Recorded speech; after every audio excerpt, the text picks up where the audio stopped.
안녕하세요. 5월 11일 월요일 홍콩 365TV 뉴스를 전해드리겠습니다.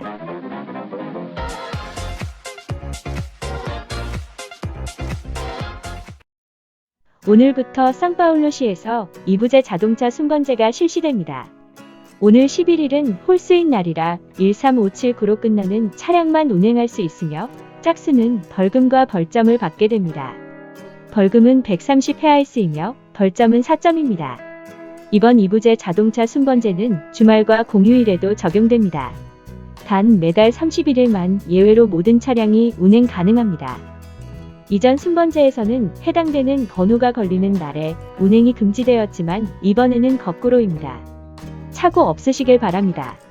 한편 이번 24시간 순번제로 인해 밤늦게까지 일을 하고 다음날 퇴근을 하는 사람들에게는 이 순번제가 자동차를 아예 사용하지 못하도록 만들고 있다며 비난이 일고 있습니다. 현재 시중에서 제대로 된 마스크를 구하기 어렵습니다. 상파울루시 브루노코바스 시장은 지난 토요일에 마스크를 착용하지 않은 개인에게는 벌금이 부과되지 않겠지만 반대로 법인에게는 벌금을 부과할 것이라고 했습니다. 영업소에서 직원이나 고객이 마스크를 쓰지 않으면 벌금이 부과됩니다. 우리 한인들의 업소 입구에는 반드시 엔드리 소멘치콩 마스카라지 프로테성이라는 문구를 붙여놓으시기 바랍니다. 브라질은 C19 사망자가 줄어들 기세를 보이지 않습니다. 지난 토요일에는 730명, 어제 일요일에는 496명의 신규 사망자가 집계되었습니다. 누적 사망자도 11,000명을 넘었습니다. 우스피 의과대학의 도밍고스 아우베스 교수는 한국의 통계를 적용한 예측 모델을 제시했습니다. 이 모델에 따르면 브라질의 실제 감염자 수가 공식적으로 발표한 수치보다 14배가량 높은 것으로 계산되었습니다. 적게는 150만 명에서 많게는 200만 명이 넘는 사람이 감염되었을 것이라는 예측입니다. 교수는 격리가 잘 지켜지지 않고 있음을 지적하며 격리 조치야말로 많은 사람의 생명을 살리는 일이라는 사실을 시민들이 명심해야 한다고 강조했습니다. 보건부는 이번 질병의 특성과 전 세계적으로 검사가 충분히 이루어지지 않기 때문에 감염자가 제대로 파악되지 않는 것이라 보고 감염 사례와 의심 사례를 보고할 필요성에 대해 주지사들과 논의할 것이라고 발표했습니다. 보건부는 또한 세계보건기구의 방침에 따라 최대한 많은 사람을 검사하기 위해 브라질 전체 인구의 22%를 검사할 수 있는 4,600만 개의 진단키트를 구입할 것이라고 밝혔습니다.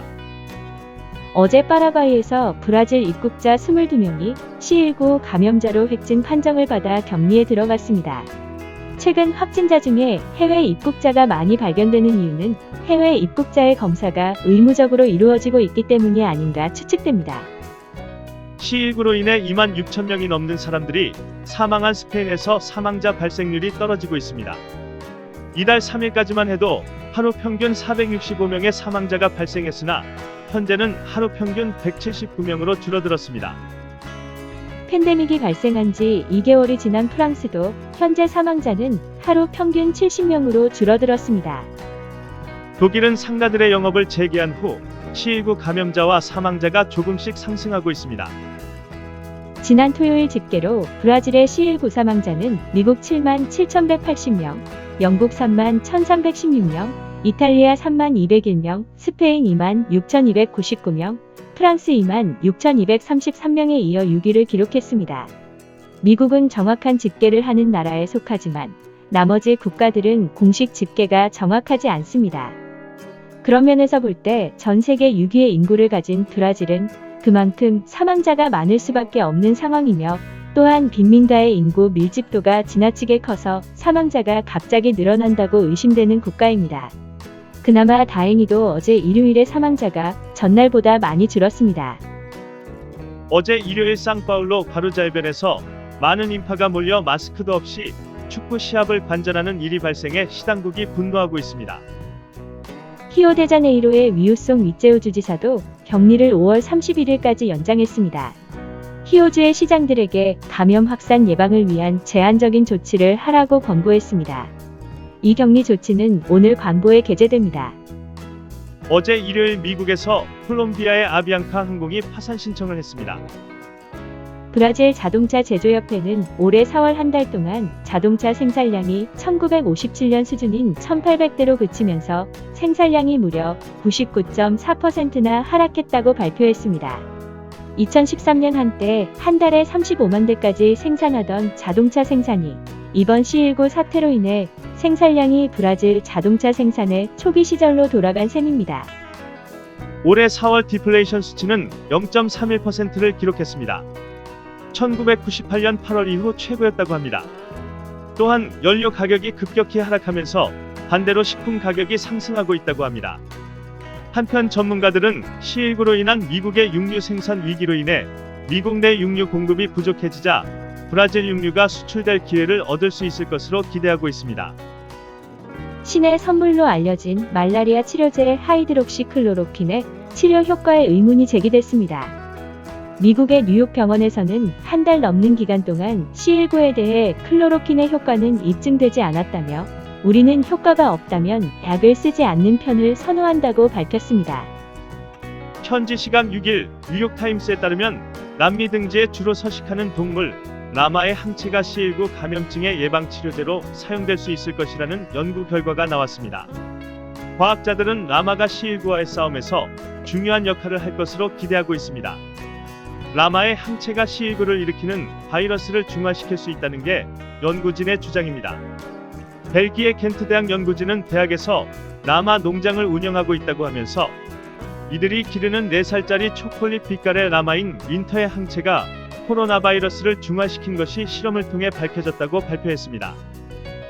C19 사태로 인한 격리가 50일 이상 이어지면서 많은 학교에서는 정상적인 수업이 중단되었습니다.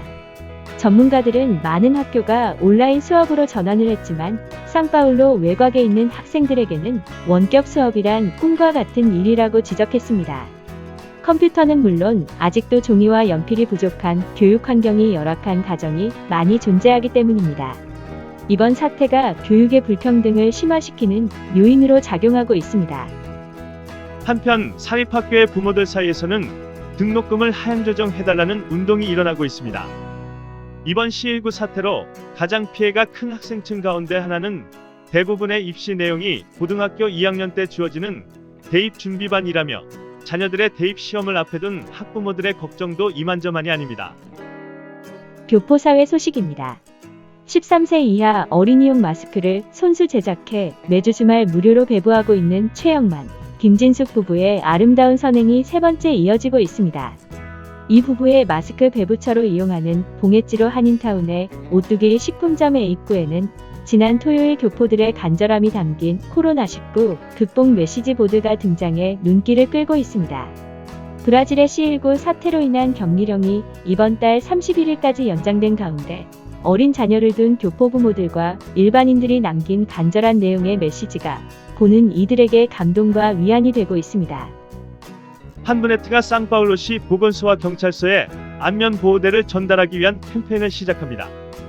우리 한인들의 많은 동참 부탁합니다. 다시 월요일입니다. 이번 주에는 모두가 기뻐할 만한 좋은 소식이 들렸으면 합니다. 힘내시길 바랍니다. 이상 00365TV였습니다. 감사합니다. 영상이 유익하셨다면 좋아요와 구독 한 번씩 부탁드리고 또 제보와 문의 등 기타 메시지는 댓글을 달아주세요. 제작에 큰 힘이 됩니다.